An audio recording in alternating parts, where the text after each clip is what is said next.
Yeah, we're going now. Okay. I want to hit record on my end and we'll get started. Okay. I won't ask anything too out there. That's all right. Yeah. All I'm right. used, I'm used to you. Yeah. All right. Let's see. I am recording. Okay. I'd like to welcome you to the I'd like to welcome you to the Coe Conspirator Music Files podcast. Today we have a very special guest, somebody that I probably have known longer than anybody else that I have done an interview with to this point. I won't tell you her age, but she's the same age as me. And it's a longtime friend, went to high school with her. Her name is Tammy Martin. Tammy, I'd like to welcome you to the podcast today. Thank you very much, Greg. And if I'm the same age as you, then we're both very young. There you go. That's one way to look at it, for sure. I was going to say the other way around, but I like your way of thinking. All right. Yeah.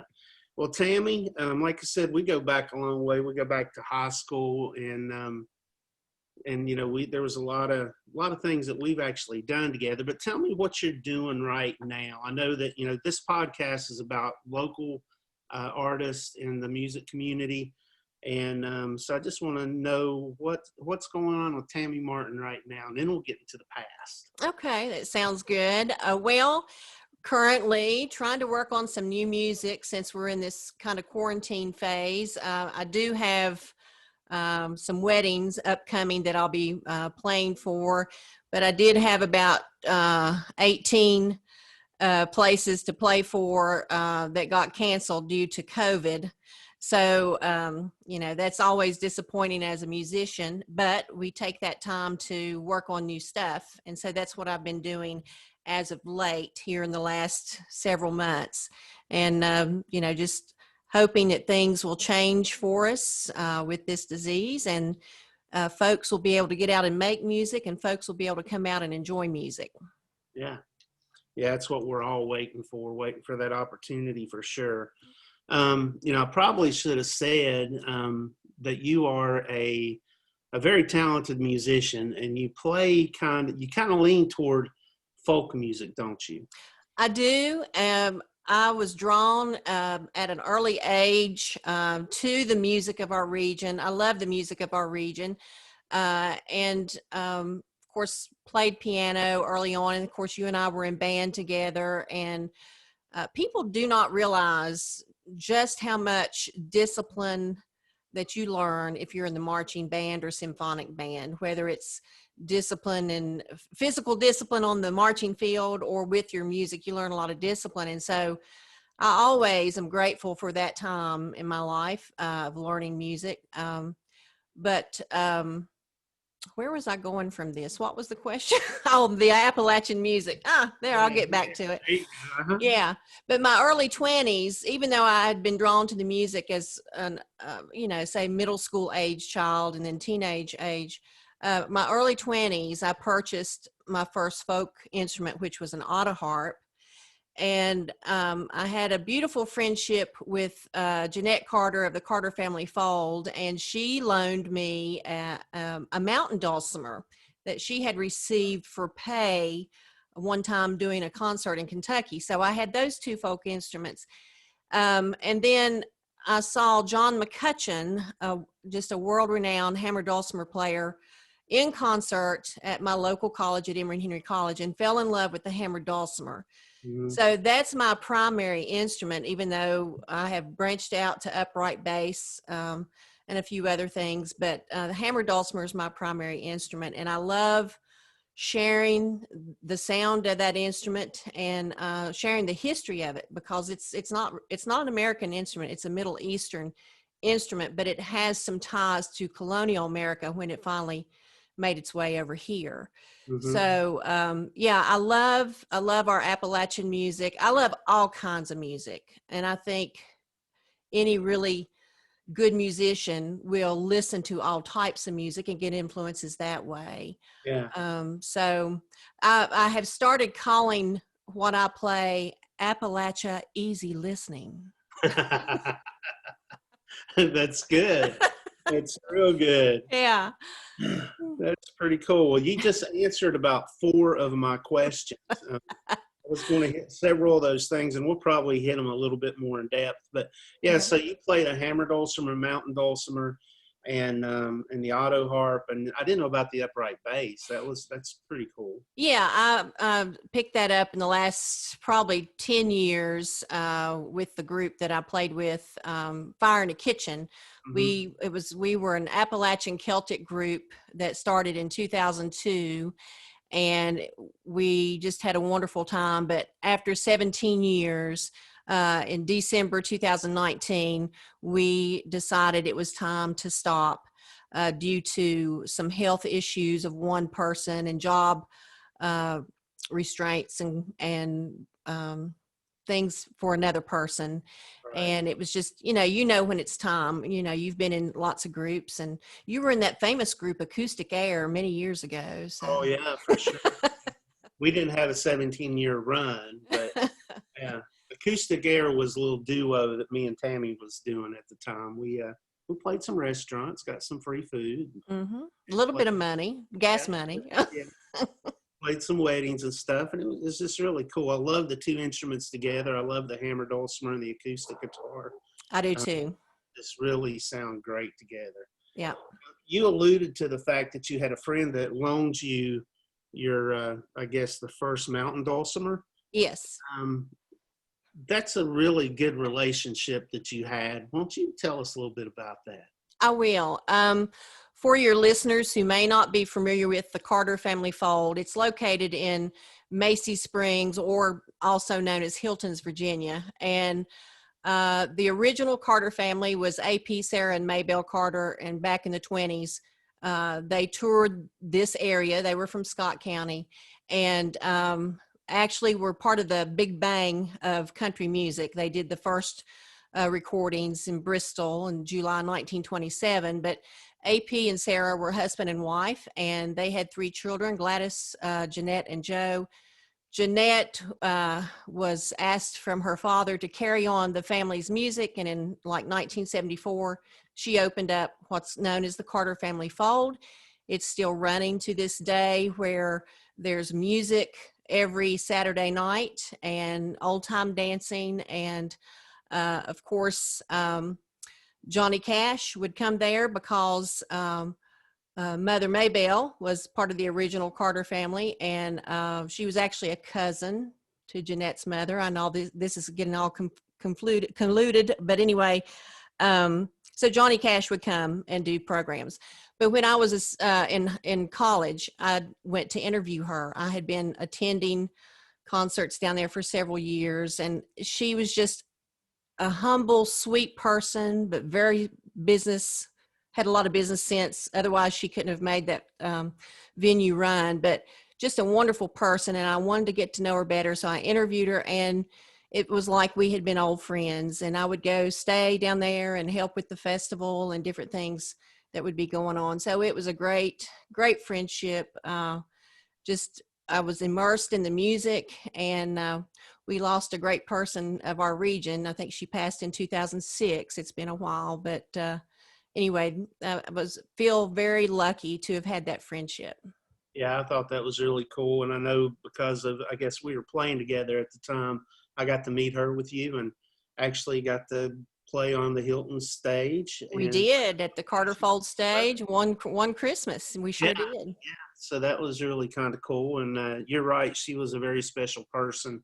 And her brother Joe, they had a cool little thing that they did on stage. I thought it was just a really good time. So It was. He was well known. Well, he was a great songwriter. He wrote some really beautiful songs, but he and Jeanette would banter back and forth, and he would do his animal calls at intermission, and people absolutely loved that. So, oh, yeah, I remember that well.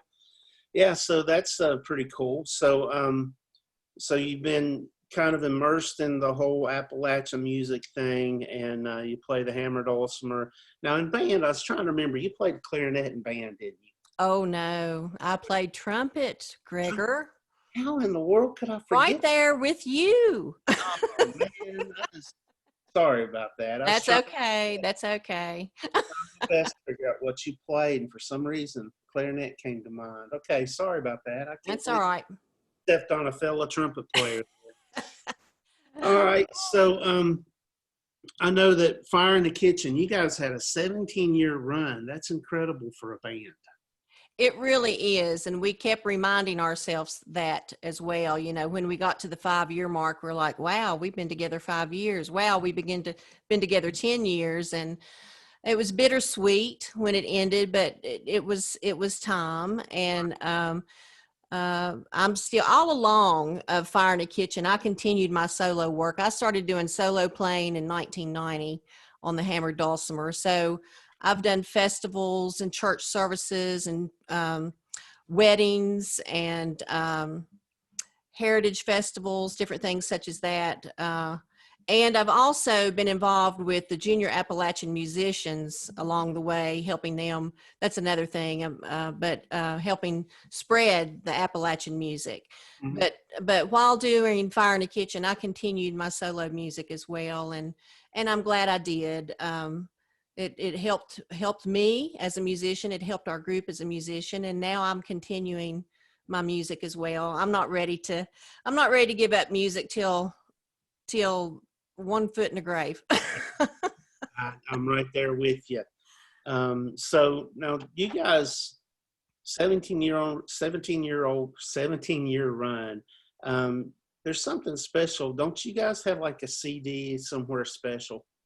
We have 3 CDs, and our first CD actually got archived in Smithsonian when they did the celebration of Appalachia one summer, and it's in the I'm trying to remember what part. It's in the folkways, or it's archived in the Smithsonian somewhere with the Appalachian music, and they did an interview with us, and so the recording of the interview is there as well. It was they came to the area and just picked some groups from this region that was doing the old time music, and ours was different because we also pulled from the roots of the Celtic tradition, and I think that sort of drew them to us. There are tons of bands out there that could have been interviewed and had their music archived as well, but we were one of several who were fortunate to do so.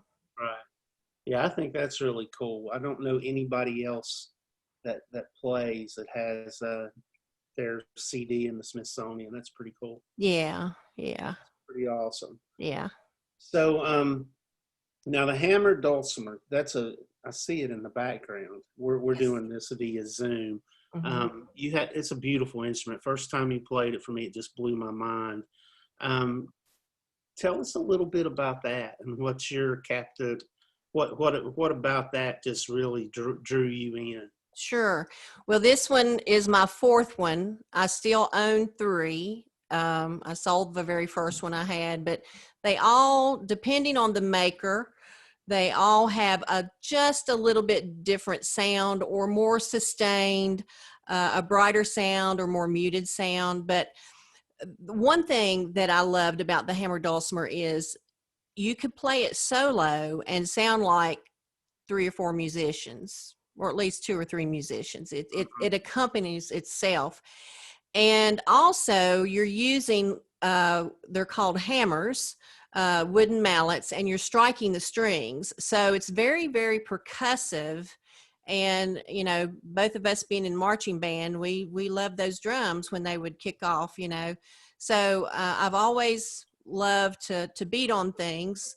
And anyway, that's the 2 things that drew me to I don't know if you're here, that I'm getting a call. Let me decline it. It's coming through my computer. Oh, Anyway, the harmonies, the sustain that allows you to sound like 2 or 3 people when you're only one person, and then the percussive part of it. It is not an easy instrument to lug around. My upright bass is cumbersome, but it's hollow.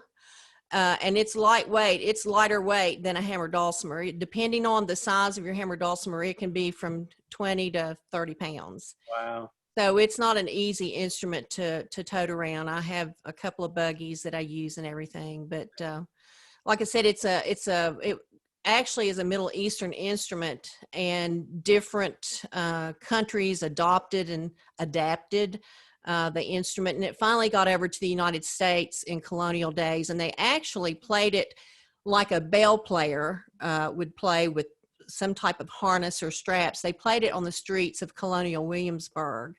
Oh, And so it's pretty cool, a cool history. And then eventually, like some things, it got shoved underneath beds and different things. And then it was the folk revival that 50s and 60s that brought the instrument back out. And Sam Rosetta of West Virginia started building the instruments. I think he found a pattern at the Smithsonian and started building the instruments, and people started playing them. And there are festivals. We have festivals all over the country.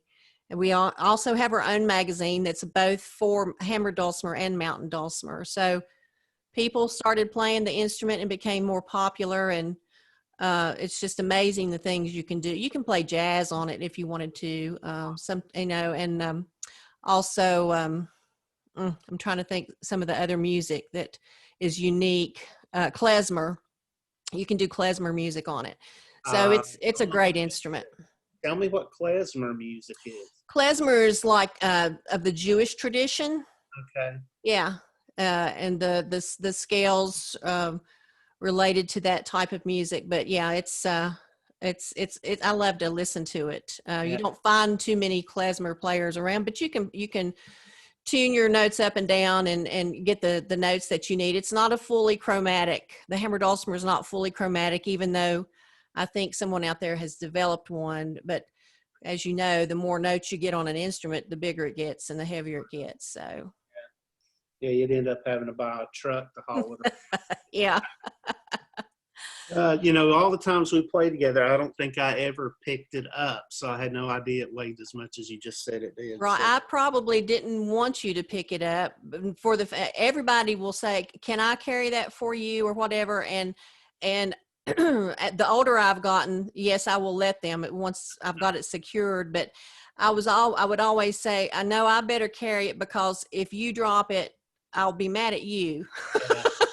If I drop it, I'll be mad at me. So. There you go. That's a good way to look at it. Yeah. For sure. Well, it's kind of, like I said, and I'm looking forward to playing with you again sometime. There's some instrumentals that I've been working on. I think a hammered dulcimer would really work. I would love it. And then we're also been talking about you coming and recording something here at the studio. So I'm definitely looking forward to that as well. Just like I said, we go back a long way. I'm curious to see if you remember this. You helped me write my first song. Wow. Do you remember what the name of that song is? No. I can't remember. Let me give you a hint. Gym class. Well, I remember gym class, you walking backwards around the perimeter of the gym, and I was following you, and I had long fingernails at that time, and it was probably the last time I had them, and I would wave my hand at your cheeks as close as we could do it. We just had a blast with that, but I cannot remember the song at all. I Want to Be Your Cover, Baby. Now, do you remember it? It's when we're outside, and I think up at the football stadium during gym doing track stuff, but it's really cold, and we were talking about it, and that kind of come out, and that ended up being the first song I ever wrote. Wow, I had no idea. You helped me write my first song ever, and that was just the start of many. So well, I just have a question for you then. Yes. Where are my royalties? It's never done anything, so you get the same royalties I get on that one. Oh, that's cool. So, what have you got coming up? Well, I have 3 weddings here before the end of the year. I have 2 in October and 1 in December. And so I'm working on those, and I'm hoping to get some things booked for next year, but I know a lot of people are waiting. We're having to wait to see, because it's just such a dangerous time. You know, we don't want to put anybody in harm's way. So I'm fine with having to wait, but people can still contact me. In the meantime, I have a website, tammymartin.org. So people can contact me through there, because I do festivals, I do weddings, I do school events, church events, church services. I play for funerals, and as I tell people, I play for anything that's moral, upright, and decent. Good. All right. Well, cool. Yeah, but I do want to get in the studio with you sometime. I just got to work out the songs I want to, refine and then record. So sounds cool. Looking forward to that myself. Yeah. So tammymartin.org is how people will find out about where you'll be. Right. And if people want to see things that Fire in the Kitchen was involved with, I still have that website up. It's fire-in-the-kitchen.com. It'll be coming down in December. I'd already paid for the website to be renewed before we decided to disband, but we were very fortunate. We played 3 times on PBS Song of the Mountains. We played 6 times at Rhythm and Roots. I just sort of point those things out for local listeners or familiar with those. But we played lots of different festivals. We were in a concert series on the Eastern Shore, played for Doc Watson, played for Tom T. Hall. We played many, many places, and we had no idea. We had no ambition. As I like to tell people, when we got together, we were just playing. I had been playing, the others had played on their own, and we got together at a little local bookstore, and the Lord blessed us from there, that people were interested in what we were doing and listening to what we were doing. And so that's why we lasted 17 years. We would pinch ourselves. Different places that we got to play may not mean anything to anybody else, but if you're in the folk music, stream, those places mean a lot. A heavy metal guy would not care a thing about playing a local festival or playing at the Carter Fold or whatever. But we were very fortunate and made 3 CDs. We had 2 regular CDs with old time and Celtic, and then we had 1 Christmas CD. And I designed the covers for all 3 of the CDs.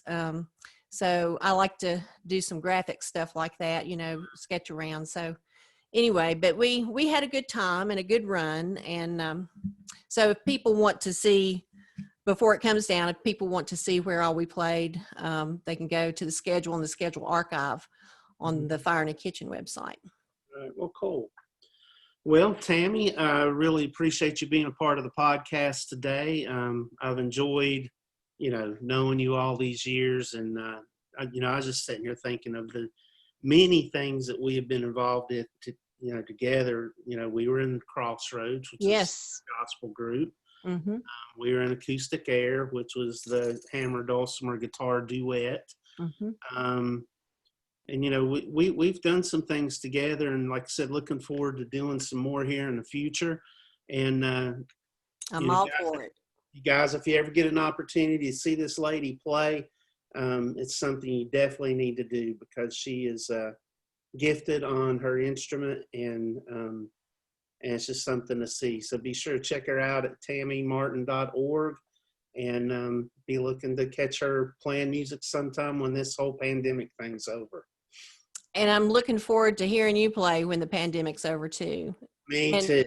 I know you're going to stay busy in that studio, because I'll just go ahead and brag on you a little bit here. I know it's your podcast, but I'm going to brag on you. You are an extremely gifted and excellent musician, and you have a wonderful ear. So if anyone is thinking about, recording, you need to talk to Greg Coe, because he will listen well and make you sound even better than you are. Wow. Well, thank you, Tammy. I appreciate it. You're welcome. Well, thanks for being a part of the podcast, and I will be seeing you around.